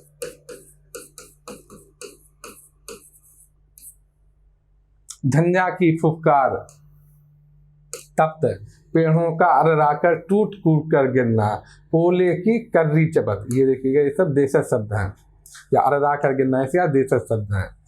जमे पाले से तनी कटारी सी सूखी घासों की टूटन, ये अलग अलग ध्वनियों के उदाहरण दिए जा रहे हैं। इस प्रकृति में किस किस तरह की ध्वनियाँ हैं, इससे क्या समझ में आता है। ये जितनी है, एठी मिट्टी का सिंध घाम में, ये भी देशज शब्द है। धीरे धीरे देखना, हिम तुषार के फाहे धरती के घावों को फैलाते, चुपचाप घाटियों में भरती, गिरती चट्टानों की गूंज। तो ये सब क्या है, ये दिखा रहा है कि कवि ने प्रकृति को कितने करीबी से देखा है, और ना सिर्फ देखा है बल्कि अनुभव भी किया है, महसूस भी किया है। ये चीजें सब दिखा रही हैं। इतना सूक्ष्म अवलोकन एक साधारण आदमी नहीं कर सकता। जिसको इतनी रुचि है प्रकृति में, जो इतना करीबी से गहराई से दिखता है, उसी का अवलोकन इतना गहरा हो सकता है। अब देखिए आगे किस पर, गिरती चट्टानों की गूंज, चट्टानें जब दिखती हैं टूट टूट कर, उनकी गूंज। कांपती मंद्र गूंज अनुगूंज, सांस खोई सी धीरे धीरे नीरव, मुझे स्मरण है। अब देखिए नए स्वर, हरी तलहटी में छोटे पेड़ों की ओट ताल पर बंधे समय, वन पशुओं की नाना तरह तरह की, नाना प्रकार की आतुर तृप्त पुकारें। कैसी कैसी पुकारें, गर्जन, गुरगुर, चीख, भूख, हुक्का, चिचियाट, तरह तरह के पशु अलग अलग तरीके से आवाजें निकालते हैं। गर्जन शेर की गर्जना, घुग्घुर भालू या इस तरह के जानवर घुरघुराते हैं। चीख, बहुत बार आप देखेंगे चीख कैसे निकालते हैं, बंदर चीख निकालते हैं, और भी पक्षी चीखते हैं। भूख, भौंकता को ना कुत्ता भौंकता है। हुक्का, ये भी अलग अलग जानवर की आवाज़ है। चिचियाहट, जैसे बंदर चिचियाते हैं। तो वो सब आवाज़ें जो कि अलग अलग वन पशु या पक्षी समय समय पर देते हैं, उन सब का वर्णन किया गया है। यह भी एक तरह से अवलोकन है, तो कितना सूक्ष्म अवलोकन है, कितना गहन अवलोकन प्रकृति का, पक्षियों का किया गया है। कमल कुमुद पत्रों पर, पत्र मतलब पत्ते, कमल और कुमुदनी के जो पत्ते हैं, पर चोर पर दुत धावक, दबे पांव से जो धावक मतलब दौड़ रही है, कौन, जल पंछी की चाप, जो जल का पंछी है, जल पंछी है, किस तरह चोरी से दबे पांव दौड़ रहा है कमल के पत्तों के ऊपर, उसकी आवाज। और कौन कौन सी आवाज, थाप दादुर की चकित छलांग, दादुर मतलब मेंढक की जो छलांगों की थाप है उसकी आवाज। पंथी के घोड़े की टाप अधीर, जब पंथी है तो क्या चाहेगा कि वो रुकना नहीं चाहेगा, वो अपने गंतव्य स्थल पर जाना चाहता है। तो वैसी टाप की कैसी होगी, अधीर होगी, वो अधीर है, धैर्य नहीं है उसके पास, क्योंकि वो जल्दी से जल्दी अपने मंजिल पर, अपने गंतव्य स्थल पर पहुंचना चाहता है। इसलिए टाप की आवाज कैसी होगी, अधीर होगी ध्वनि है। अचंचल, चंचल नहीं बिल्कुल, धीरे थाप किसकी, भैंसों के भारी। भैंस की खुदी इतनी क्या होती है, स्थूल होती है, भारी होती है, तो उसकी खुर की थाप कैसी होगी, भारी होगी, स्थूल होगी। ये सब आवाजें उस वृक्ष में समाहित हैं। और देखिए आगे, मुझे स्मरण है, आप देखिए कितना सुंदर बिंब है, मुझे स्मरण है, उझक क्षितिज से उझक रही है, उचक के देख रही है। उझक क्षितिज से किरण भोर की पहली, तो सूरज निकलता है तो भोर की पहली किरण कैसे क्षितिज से उझक के देख रही है। तो यहाँ पर कौन सा अलंकार हुआ, मानवीकरण, यहाँ पर मानवीकरण अलंकार मौजूद है। उझक क्षितिज से किरण भोर की पहली, जब तकती है उस बूंद को, उस क्षण की सहसा चौंकी सी सिरहन, उस क्षण की। तो यहाँ पर किसका प्रभाव है, एक तो क्षणवाद का भी प्रभाव है। यहाँ पर देखिएगा कि क्षणिक चीजों का वर्णन हो रहा है, उस क्षण की सहसा चौंकी सी सिरहन, कैसे कैसे उस क्षण में परिवर्तन हो रहे हैं उसका भी वर्णन है। क्षणवाद को देखेंगे, मानवीकरण अलंकार यहाँ पर मौजूद है। अब प्रकृति का कितना सुंदर वर्णन है, कितना सुंदर बिंब है। तो आप तीन चीजों के कोटेशन यहाँ से उठा सकते हैं, लिख सकते हैं। मुझे स्मरण है, उझक क्षितिज से किरण भोर की पहली, जब तकती है उस बूंद को, उस क्षण की सहसा चौंकी सी सिरहन, वो सिरहन उसका जो स्वर आएगा वो भी समाहित है उसमें। और दोपहरी में जब घास फूस अनदेखे खिल जाते हैं, मौमाखियां, ये कीड़े एक तरह से असंख्य झूमती हैं, करती हैं गुंजार उस लंबे बिल में क्षण का तंद्रालस ठहराओ। तो उस क्षण में जो आवाज आएगी वो भी ध्वनि, वो भी स्वर इस वृक्ष में किरीट तरों में समाहित है। ये तरह तरह के बिंब है, कितने सुंदर सुंदर बिंब के उदाहरण है, आप देखिएगा इस रचना में मिलते हैं। और सांझ को जब तारों की तरल कपकपी स्पर्शहीन झरती है। तरल कपकपी का क्या मतलब है, जब भी आप तारे देखते हैं ना आसमान में, तो क्या करते हैं कि इकट्ठे नहीं, लगातार चमकते नहीं दिखाई पड़ते, वो एक बार चमकते हैं फिर बुझते हैं, फिर चमकते हैं फिर बुझते हैं।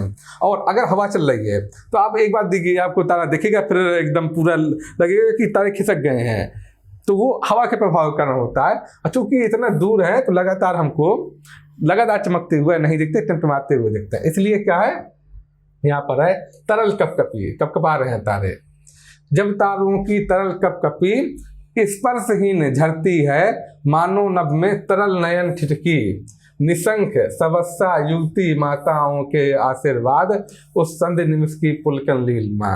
सवस्सा जो नई नई है युवावस्था में, युवती माताओं के आशीर्वाद, उस संध्य निमिष की पुलकन लिए मान, उसका जो स्वर होगा, उसका एक तो बिंब कितना सुंदर है, उसका जो स्वर है वो भी उसमें है, समाहित है।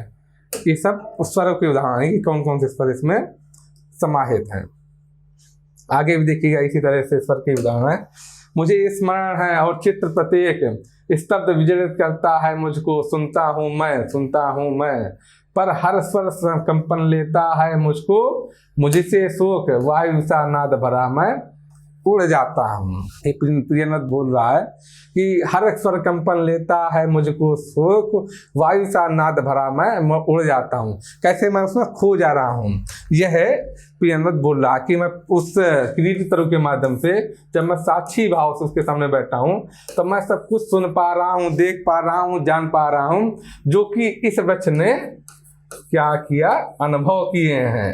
इस किरीट तरु ने जो जो अनुभव किए हैं वो सभी अनुभव मैं देख पा रहा हूँ, सुन पा रहा हूँ, जान पा रहा हूँ। कैसे, क्योंकि इन दोनों के मध्य क्या है, हृदय से हृदय का एकालाप हो रहा है, संवाद हो रहा है, एकालाप हो रहा है, इसलिए मैं देख पा रहा हूँ, जान पा रहा हूँ। और हर स्वर कंपन लेता है मुझको, मुझसे शोक वायु सा नाद भरा मैं उड़ जाता हूँ। मुझे स्मरण है पर मुझको मैं भूल गया हूँ, सुनता हूँ मैं, पर मैं मुझसे परे, मैं अब इस शरीर से दूर चला गया हूँ। शब्द में लीयमान, मैं शब्द में लीयमान हो गया हूँ, उस स्वर में मैं उसी में लयित हो गया हूँ, जो कि मैं स्वर सुन रहा हूँ स्पिरिट तरु के माध्यम से। और मैं भले भौतिक रूप में, यहाँ क्या दिखाया जा रहा है कि भौतिक रूप में भले ही वह प्रियनवद यहाँ पर क्या है, विद्यमान है, लेकिन वास्तव में क्या है, उससे एक आलाप करते करते वो उस सब चीज़ों को देख रहा है, वहाँ पर पहुँच गया है। पर मैं मुझसे परे शब्द में लीयमान, वो शब्द में लीन हो गया है, स्वरों में लीन हो गया है। पर नहीं नहीं मैं कहीं नहीं, ओरे तरु ओवन, वो स्वर संभार, स्वर संभार मतलब जो स्वर को संभाले हुए हैं, जिसके अंदर स्वर क्या है, समाहित हुए हैं, यानी उस कीर्तन की बात हो रही है। वो स्वर संभार नादमय संस्कृति, उस नाद मतलब होता है स्वर, नादमय संस्कृति मतलब संस्कृति का मतलब है संसार, उस स्वरों के संसार, वो रस प्लावन, तुम्हारे अंदर रस प्लावित हो रहा है, स्वरों का रस प्लावित हो रहा है, बह रहा है। मुझे क्षमा कर भूल अकिंचनता को मेरी, मैं कितना तुच्छ हूँ, कितना छोटा हूँ तुम्हारे सामने, उसको एक कुछ देर के लिए तुम भूल जाओ। ये निवेदन वाले भाव से या प्रार्थना वाले भाव से कौन बोल रहा है, प्रियनवद उस किरीटी तरु से बोल रहा है। मुझे क्षमा कर भूल अकिंचनता को मेरी, मुझे ओढ़ दे, ढक ले, छा ले, ओ शरण मतलब शरण दाता, मुझे ओढ़ दे, ढक लो मुझको, मुझे शरण दो, मेरे गूंगेपन को तेरे सोए स्वर सागर का ज्वार डुबा ले। मेरे गुण, मैं मतलब नहीं गा पा रहा हूँ, वैसे स्वर नहीं निकाल पा रहा हूँ वीणा से, तो मेरे गूंगेपन को तेरे स्वर सागर, तेरे अंदर सारे स्वर समाहित हैं। जिस तरह समंदर के अंदर अथाह पानी होता है, उस तरह तुम्हारे अंदर अथाह स्वर समाहित हैं। तेरे सोए स्वर सागर, सोए इसलिए क्योंकि उससे अभी वो स्वर नहीं फूट पा रहे हैं जो कि आम जनता सुन सकती है। तेरे सोए स्वर सागर का ज्वार डुबा ले, आ मुझे भुला, तू उतर, अब यहाँ से जो निवेदन कर रहा है, तू उतर वीण के तारों में, वीणा के तारों में तू उतर वीण के तारों में, अपने से गा, अपने को गा, तुम अपने लिए गाओ, खुद से गाओ, अपने खग कुल को मुखरित कर, जो तुम्हारे अंदर जो स्वर आवाजें हैं खग कुल की, अपने खग कुल को मुखरित कर, अपनी छाया में पले मगों की चौकड़ियों को ताल बांध, अपने छाया तब वृष्टि पवन पल्लव कुसुमन की लय पर, अपने जीवन संचय को कर छंद युक्त, अपनी प्रज्ञा को वाणी दे। प्रियनवद यहाँ पे बोल रहा है कि जो जो स्वर जो तुम्हारे अंदर समाहित हैं, ये सब स्वर, इनको तुम वाणी दो, आवाज दो, अर्थात अपने माध्यम से, इस वीणा के माध्यम से स्वर को निकालो, पैदा करो, जनित करो स्वर को, उसको वाणी दो वीणा को, अपनी प्रज्ञा को वाणीगे, तू गा तू गा। अब क्या हुआ उसके बाद, राजा जागे, क्योंकि राजा क्या हुआ, देखते देखते देखा था कि प्रियनवद क्या कर रहा है, प्रियनवद ने भी सर झुका लिया है, सर झुका कर प्रियनवद ने सर झुकाकर क्या किया है, सर टेक दिया है वीणा पर ही।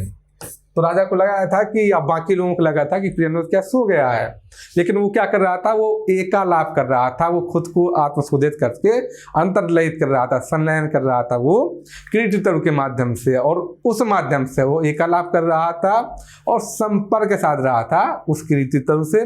और किरीटी तरु के माध्यम से एक तरह से कहिए कि महाशून्य से, महामौन से, वहाँ से जो ब्रह्म सत्ता का प्रतीक है, वहाँ से वो संपर्क साध रहा था। राजा जागे, समाधिस्थ जो समाधि में चला गया था, ज्ञान ध्यान का सहारा लेकर, ध्यान का जो सहारा लेकर वो कहाँ चला गया था, समाधि में चला गया था प्रियनवद। समाधिस्थ संगीतकार का हाथ उठा था, कांपी थी उंगलियां, अलस अंगड़ाई लेकर, जिस तरह छोटा बच्चा अलसाता है, सो के उठता है, अंगड़ाई लेता है, अलस अंगड़ाई लेकर मानो जाग उठी थी वीणा, उस बच्चे की भांति वीणा जाग उठी थी। किलक उठे थे स्वर शिशु, जिस तरह छोटा बच्चा होता, प्यारा बच्चा होता, नन्हा बच्चा किलकता है, उसी तरह किलक उठे थे स्वर शिशु, स्वर रूपी शिशु किलक उठे थे। यहाँ पर आप देखेंगे किस चीज का उदाहरण है, रूपक अलंकार यहाँ पर होगा, स्वर रूपी शिशु, इसमें उपमान और उपमेय का भेद खत्म हो गया है, तो यहाँ पर आप रूपक अलंकार देखेंगे।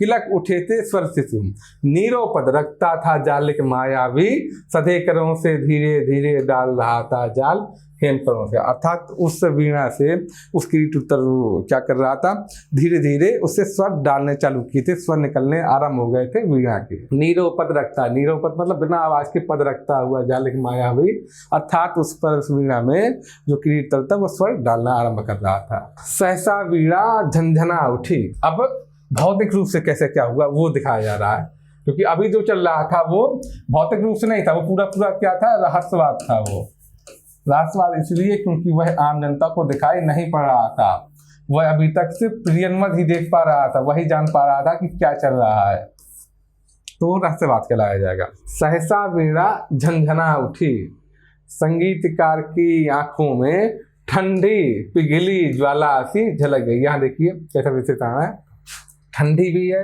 पिघली भी है, ज्वाला भी है। ज्वाला कैसी होती है, गर्म होती है, और गर्म होती चीजें पिघला देती है, लेकिन यहाँ कैसा है, ठंडी पिघली ज्वाला। ज्वाला भी है लेकिन ज्वाला कैसी है, शीतल ज्वाला है ये। संगीतकार की आंखों में ठंडी पिघली ज्वाला सी झलक गई, रोमांच एक बिजली का सबके तन में दौड़ गया, एकदम करंट की तरह दौड़ गया। ठंडी पिघली ज्वाला का मतलब उसमें वो चीज तो हो, आकर्षण तो है, ज्वाला तो है वो, लेकिन वो जलाने वाली नहीं है, वो शीतलता प्रदान कर रही है, ऐसी ज्वाला है। रोमांच एक बिजली सा सबके तन में क्या हुआ, दौड़ गया। अब देखिए, अवतरित हुआ संगीत, अवतरित हुआ संगीत स्वयंभू, जिसमें सोता है अखंड ब्रह्म का मौन अशेष प्रभा में। संगीत वीणा में उतर आया है संगीत, स्वयंभू है। स्वयंभू क्या मतलब, जो अपने बारे में स्वयं निर्णय ले, उसको बोला जाता है स्वयंभू। किसी दूसरे के लिए अधीन ना हो, वो किसी दूसरे के अधीन ना, वो पूरी तरह स्वतंत्र है, अपने बारे में स्वयं निर्णय लेता है, उसको बोला जाता है स्वयंभू। ये परम सत्ता का ही प्रतीक है, उसी के लिए बोला जाता है स्वयंभू, जिसमें सोता है अखंड, जो खंडित नहीं है, ब्रह्म का मौन अशेष प्रभा में, प्रभा से इतना पूर्ण है कि उसमें कुछ भी बचा नहीं, मतलब पूरी तरह से पूर्ण है वो ऐसा प्रभामय, रोशनी से भरा हुआ, प्रभा से भरा हुआ, आलोक से भरा हुआ, वह जो महाशून्य है, महामौन है, उसके माध्यम से संगीत उतर आया, अवतरित हुआ संगीत। उसके बाद क्या हुआ, डूब गए सब एक साथ, उस संगीत में सब एक साथ डूबे, सब अलग अलग एकाकी पार तिरे। संगीत में सारे लोग कैसे डूबे, एक साथ डूबे, लेकिन तिरे कैसे, सब अलग अलग एकाकी पार तिरे। ये एक इम्पोर्टेंट हिस्सा है सिद्धा का। जो अस्तित्ववाद दर्शन है,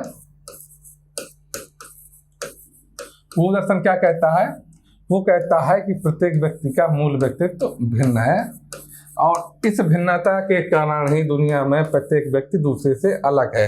हर व्यक्ति अपने आप में अनोखा है, हर व्यक्ति अपने आप में भिन्न है, हर व्यक्ति अपने आप में अलग है, और इसी वजह से प्रत्येक व्यक्ति का दृष्टिकोण अलग होता है।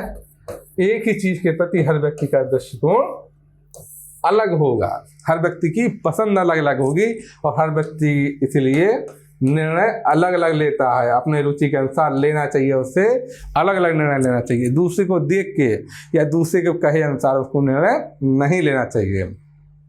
यहाँ पर प्रभाव कैसे दिखता है, डूब गए सब एक साथ, उसमें भले एक साथ डूबे सब संगीत में, लेकिन सब अलग अलग एकाकी पात्र, सब अलग अलग एकाकी रूप से पात्र है। तो यहाँ पर किसका प्रभाव है, यहाँ पर इस अस्तित्ववादी दर्शन का इन लाइनों में प्रभाव है, इन पंक्तियों में अस्तित्ववादी दर्शन का प्रभाव है। अब सब अलग अलग कैसे एकाकी पात्र है। अब यहाँ पर देखिए, राजा ने अलग सुना, कैसे सुना, क्या सुनने के बाद क्या महसूस हुआ, जय देवी यशकाय वरमाल लिए गाती थी मंगल गीत, धुंध भी दूर कहीं बजती थी, राज मुकुट, मतलब कैसे विजय उसके पास आ रही है, राज मुकुट सहसा हल्का हो आया, मानो हो फूल शीर्ष का। राजमुकुट शीर्ष का मतलब है, राजमुकुट समय है कि जो जिम्मेदारी, जो जवाबदेही, जो चिंताएं राजा को हैं, जो जो चिंताएं राजा को हैं, उसने इन चिंताओं ने, इन जवाबदेही ने, इन जिम्मेदारी ने क्या किया था, राज मुकुट को कैसा बना दिया था, बहुत ही भारी बना दिया था। तो राज मुकुट सहसा, जब ये सब चीजें हट जाएंगी, चिंताएं दूर हो गई, तो राज मुकुट कैसा हो गया, सहसा हल्का हुआ है। मानव हो फूल सिरिस का। कैसा हो गया कि जैसे कि सिरिस का फूल हो, ऐसा महसूस हुआ, ऐसा लगने लगा कि वो कैसा हो, मानव हो फूल सिरिस का। तो यहाँ भी कौन सा देखेंगे आप, यहाँ पर क्या किया जा रहा है, उपमेय पर संभावना जताई जा रही है उपमान की। राजमुकुट पर कैसी संभावना जताई जा रही है, जैसे फूल सिरिस का हो, इतना हल्का हुआ है। तो यहाँ पर कौन सा अलंकार होगा, उत्प्रेक्षा अलंकार होगा। यहाँ पर इस लाइन पर, इस पंक्ति में उत्प्रेक्षा अलंकार है। राजमुकुट सहसा हल्का हो आया था, मानो हो फूल सिरिस का। अब ईर्ष्या, महदाकांक्षा, द्वेष, चाटुकारिता, ये सब चीजें क्या हुई थी, सभी पुराने लुगड़े से झड़ गए, निखर आया था जीवन का अंतर। ये सब चीजें जब हट जाएंगी तो राजमुकुट क्या होगा, खुद ब खुद हल्का हो जाएगा। क्योंकि इन्हीं सब चीज़ों की, कि दूसरे राजाओं से ईर्ष्या, महदाकांक्षा, कि मैं पूरे दुनिया का सम्राट बन जाऊं, वैसी इच्छाएं, महदाकांक्षा, द्वेष, चाटुकारिता जो दरबारी करते हैं, उन सब कारणों से राजमुकुट क्या हुआ था, भारी हो गया था। अब निखर आया था जीवन कांचन, धर्म भाव से, यानी नैतिकता के भाव से। धर्म का मतलब नैतिकता से है। धर्म भाव से जिसे निछावर वह कर देगा। राजा का धर्म क्या है, राजा का धर्म है प्रजा की सेवा करना।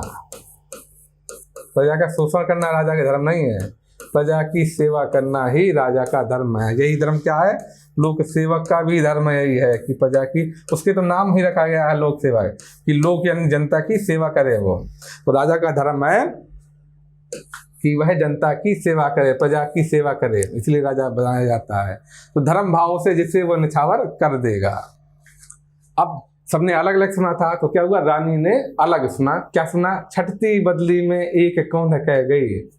जैसे बदली में से एक हल्की सी बिजली दिखी, चमकी बिजली, और क्या कह गई वो, तुम्हारे ये मणिमाणिक, कंठहार, पट वस्त्र, मेखला, किंकड़ी, सब अंधकार के हैं। ये सब जितना तुम पहन रही हो, इतना सज रही हो, सब बेकार है, इसका कोई अर्थ नहीं है। आलोक एक है, प्यार अनन्य उसी का, विद्युत लता घेरती रहती है रस भार मेघ को, थिरक उसी की छाती पर उसमें छिपकर सो जाती है। जिस तरह बिजली क्या होता है, बादलों में पैदा होती है, चमकती है, फिर उसी में छिप जाती है। यहाँ पर देखिए कितना सुंदर बिंब है, ये बड़ा ही सुंदर बिंब का उदाहरण है ये। विद्युत लता घेरती रहती है रस भार मेघ को, थिरक उसी के, मेघ की छाती पे थिरक कर उसी पे छिपकर सो जाती है।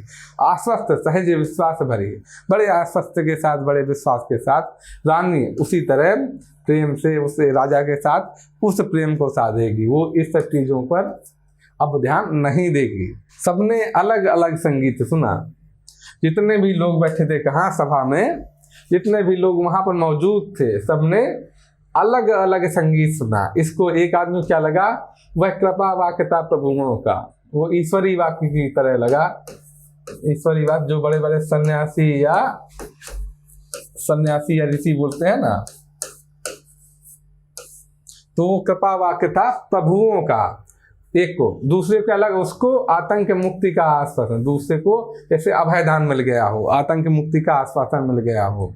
इसको तीसरे को वह भरी तिजोरी में सोने की खनक, जो बेचारा बिजनेसमैन है, आपका व्यापारी है, उसको कैसा महसूस हुआ, जैसे तिजोरी में सोने की खनक। अभी ऐसा क्यों हो रहा है, क्योंकि सबका व्यक्तित्व क्या है, अलग अलग है, भिन्न भिन्न व्यक्तित्व है सबका। अब जब व्यक्तित्व भिन्न भिन्न है तो सबको अलग अलग अनुभव भी होगा।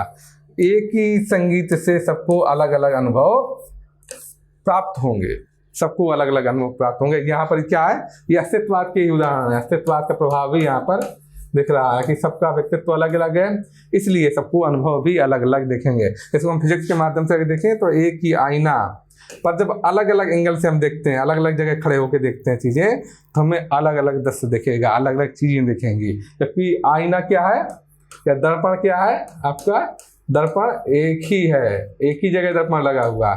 लेकिन जब हम अपनी लोकेशन जगह बदलेंगे तो यहाँ पर जो दृश्य है वो बदल जाएगा, क्योंकि कोण बदल रहा है।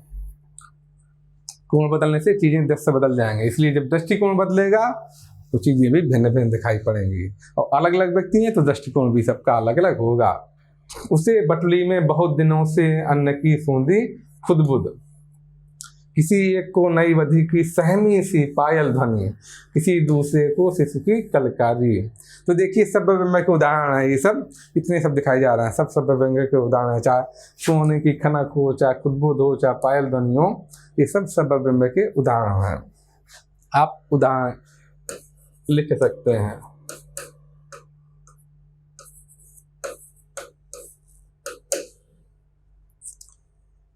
और ये सब कैसे अंदेशा शब्द हैं, खुद बुद्ध। अब देखते हैं हम आगे और क्या क्या लोगों को सुनाई दे रहा है। किसी एक को जाल फंसी जो कीवट है, जो मछुआरा है, जो ढीमर है, जो मछुआरा है उसको क्या देखेगा, मछली की तड़पन, क्योंकि वो मछली फंसा रहा है। एक अपर को, किसी दूसरे को चहक मुक्त नभ में उड़ती चिड़िया की, किसी को उड़ती हुई चिड़िया की चहक सुनाई पड़ेगी। किसी तीसरे को मंडी की, जो मंडी में काम करता है, ठेलम ठेल ग्राहकों की आस्पर्धा बड़ी बोलियां। तो सुबह सुबह मंडी में क्या है, किसी चीज का दाम लगाया जाता है, बोली लगाई जाती है। तो जो व्यक्ति मंडी में काम करता है उसको वही ईश्वर सुनाई पड़ेगा। चौथे को मंदिर की ताल युक्त घंटा ध्वनि, जब आरती होती है मंदिर की तो ताल युक्त घंटा ध्वनि जो बजाया जाता है आरती में, वो सुनाई पड़ेगी। पांचवें को लोहे पर सदे हथौड़े की समझोटे, जब लोहा पीटा जाता है, नया आकार देने के लिए किसी चीज का लोहा पीटते हैं तो उसमें एक निश्चित अंतराल पर चोट की जाती है, तो सदे हथौड़े की सम चोटें। और छठे को लंगर पर कसमसा रही नौका की, तो कीवट होगा, नाव चलाने वाला होगा, उसको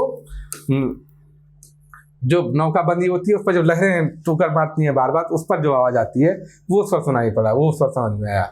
जो व्यक्ति जैसा है, जो सोच रहा मन में, जैसा दृष्टिकोण है, उसको वैसे ही संगीत सुनाई पड़ेगा। बटिया पर चमरौधे की, जो चमड़े का काम कर रहा है उसको कैसे सुनाई देगा, चमरौधे की रूही चाप सातवें के लिए। और आठवें पर जो किसान है, आठवें को कैसा दिखेगा, पुलिया की कटी मेड़ से बहते जल की छुलछुल, जब बड़े नहर जा रही है उससे जब हम अपने खेत में पानी ले जाते हैं तब मेड़ से पानी काटा जाता है तो बड़े हल्के से छुल करके पानी बहने लगता है। यहाँ पर नाथ सौंदर्य का उदाहरण देखिए, ये तो बड़ा सुंदर बिंब है, नाथ सौंदर्य है ये, और ये छुलछुल, ये सब देशज शब्द हैं। ये सबके उदाहरण, तीन तीन चीजों के उदाहरण आप एक ही लाइन से निकाल सकते हैं।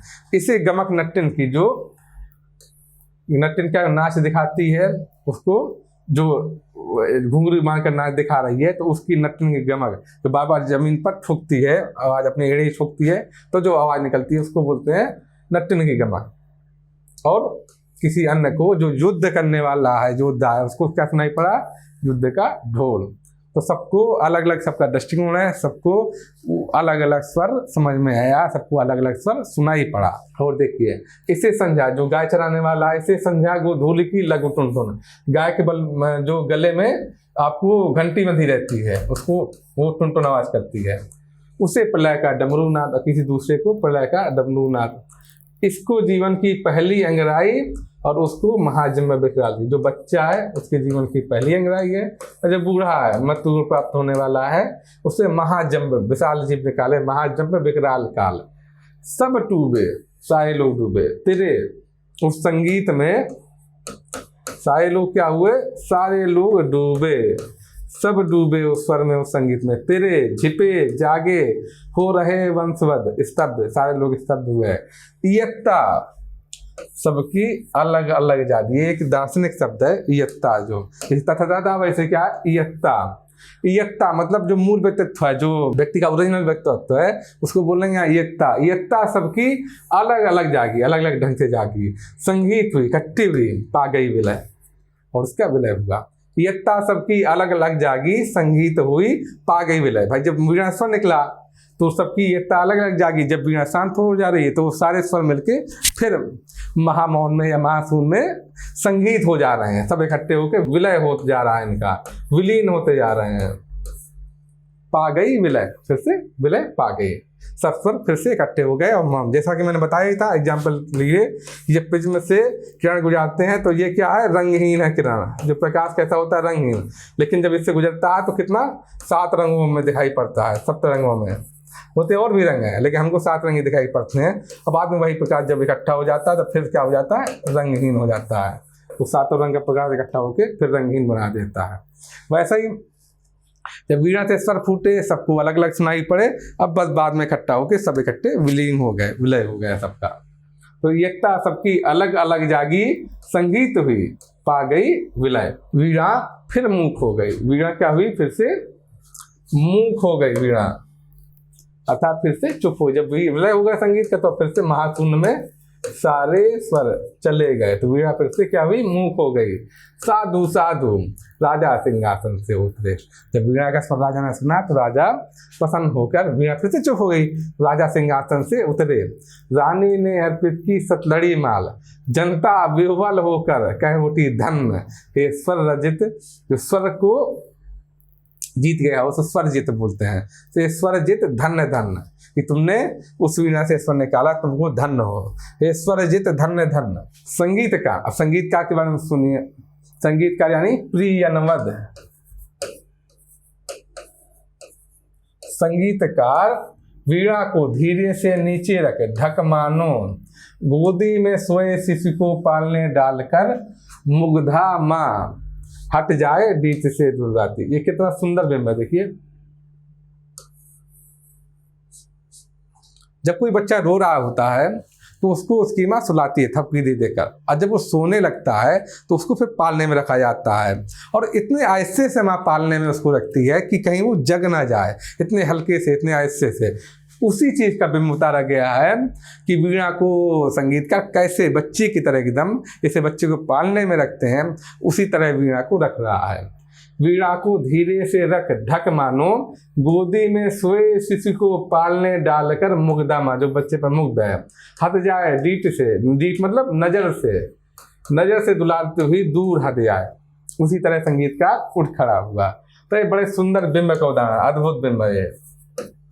अब बिंब में इसका इस्तेमाल कर सकते हैं। बढ़ते राजा का हाथ उठाकर करता आवर्जन, रोकते हुए राजा को संगीतकार क्या बोलता है? श्रेय नहीं कुछ मेरा, इसमें मेरा कोई योगदान नहीं है, मेरा कोई श्रेय नहीं है। मैं तो डूब गया था स्वयं शून्य में, मैं तो खो गया था। जैन बुद्धिज्म प्रभाव है, ध्यान का प्रभाव है। मैं तो डूब गया था स्वयं शून्य में, वीणा के माध्यम से मैंने अपने को, मैंने सब कुछ को, इस सब कुछ का मतलब वही महास्वर, महामौन या परम सत्ता, जो आप कहना चाहें, सब कुछ को सौंप दिया था।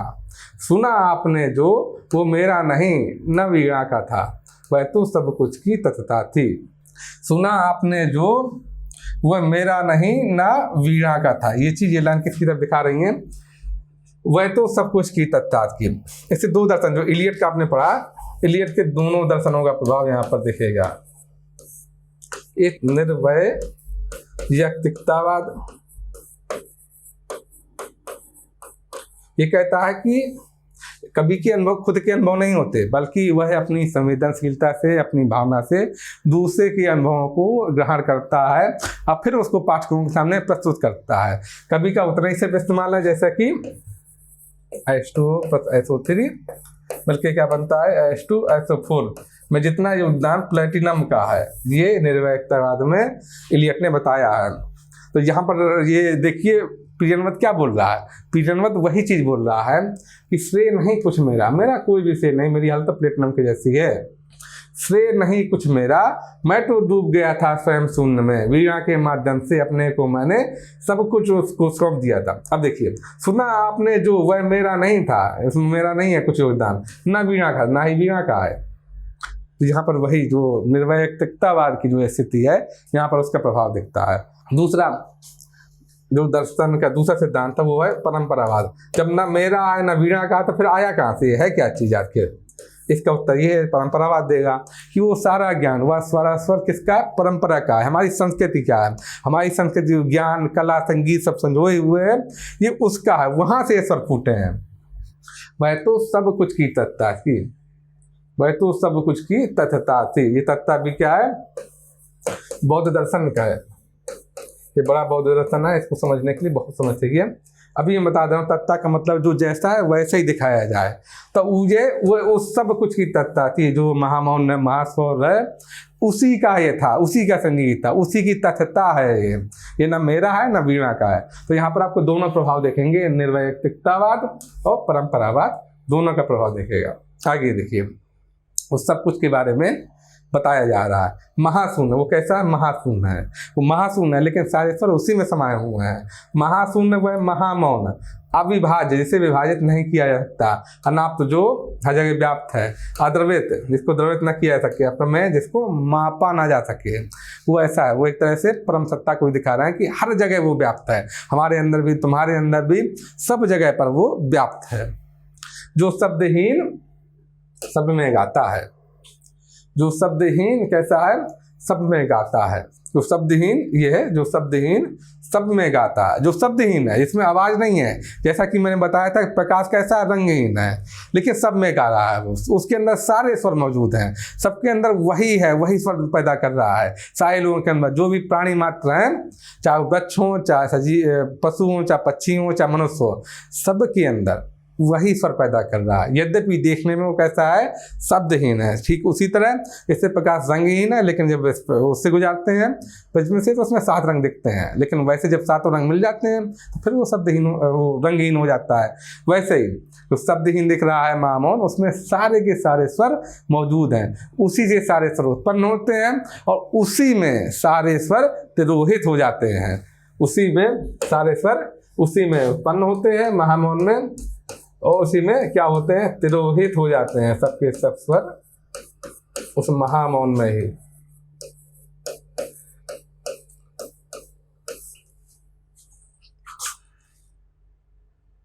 इसी को आप देखेंगे, कई जगह आप देखेंगे, इसी को ब्रह्मानंद सहोदर भी कहा गया है, जो ब्रह्म के लिए जो हमारे जो रस सिद्धांत में व्याख्या आती है या बौद्ध दर्शन में व्याख्या आती है, हर जगह इसकी अलग अलग व्याख्या की गई है, उसी ब्रह्म की व्याख्या की गई है। इसमें भी आप देखेंगे। नमस्कार कर मुड़ा प्रियनमद केस कंबली, लेकर कंबल गेह गुफा को चला गया, उठ गई सभा सब अपने अपने काम लगे। नमस्कार कर, राजा को नमस्कार किया उसने, किसने? प्रियनवद ने। प्रियनवद केस कंबली यानी जो केस का कंबल पहनता है, लेकर कंबल गे गुफा को क्या किया? वापस चला गया। उसने बता दिया कि इसमें कोई मेरा श्रेय नहीं है। उठ गई सभा, सब अपने अपने काम लगे, सब अपने अपने काम लगे, लेकिन किस तरह से? अब मन में जागृति आ चुकी है, अब अपने मूल व्यक्तित्व के अनुसार सब अपने अपने काम पर लग गए। मूल व्यक्तित्व के अनुसार सब अपने अपने काम पर लग गए, और जब उसके अनुसार सब काम करने लगे तो क्या हुआ? युग पलट गया। युग में क्या हुआ? क्रांति हुई, परिवर्तन हो गया, पूरा युग पलट गया। प्रिय पाठक, यूं मेरी वीणा भी मौन हुई।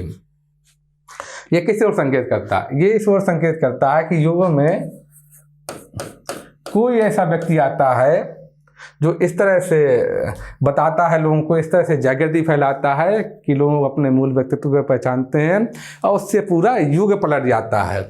जैसे कि उदाहरण के रूप में आप देखें गौतम बुद्ध, जिनको माना जाता है कि यह इतिहास में क्या है? मील के पत्थर हैं। इनके आने के बाद दुनिया ठीक वैसी नहीं रही जैसा कि इनके आने से पहले थी।